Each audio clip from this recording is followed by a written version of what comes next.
வாய்க்கு வாய் அண்ணன் அண்ணன் என புகழ்ந்து தள்ளி கொண்டிருந்த திருச்சி சூர்யா அண்ணாமலைக்கு எதிராக வெளியிட்ட கடுமையான விமர்சனம்.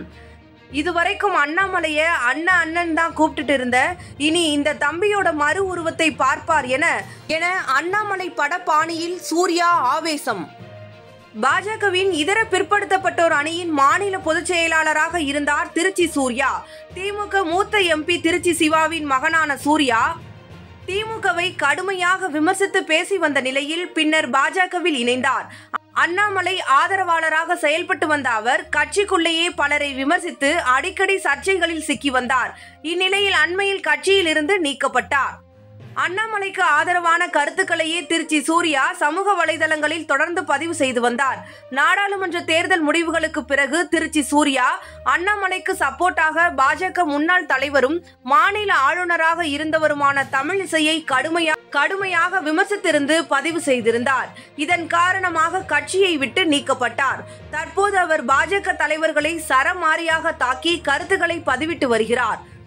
வாய்க்கு வாய் அண்ணன் அண்ணாமலை என கூறி வந்த திருச்சி சூர்யா தற்போது அண்ணாமலையையும் விமர்சிக்க தொடங்கியுள்ளார். திருச்சி சூர்யா தனது எக்ஸ் தளத்தில் வெளியிட்டுள்ள பதிவு பரபரப்பை கிளப்பி உள்ளது. அண்ணாமலையை விமர்சிக்கும் வகையில் சந்தானம் காமெடி காட்சி ஒன்றையும் பகிர்ந்துள்ளார் திருச்சி சூர்யா.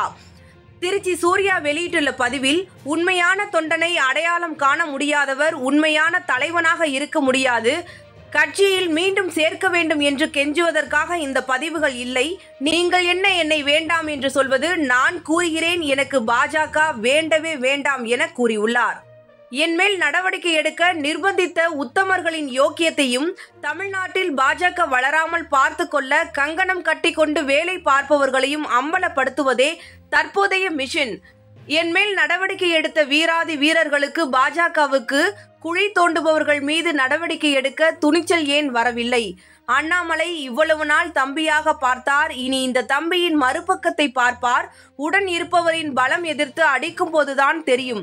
அதிகபட்சம் அமர் பிரசாத்தையும் கல்யாணராமனையும் தமிழ்நாடு காவல்துறையை வைத்து கைது செய்தது போல் எனக்கும் வலை விரிப்பார். கூட இருப்பவர்களை கழுத்தறுப்பதுதான் அவருக்கு கைவந்த கலையாச்சே. எதையும் சந்திக்க தயாராக இருக்கிறேன் என தெரிவித்துள்ளார்.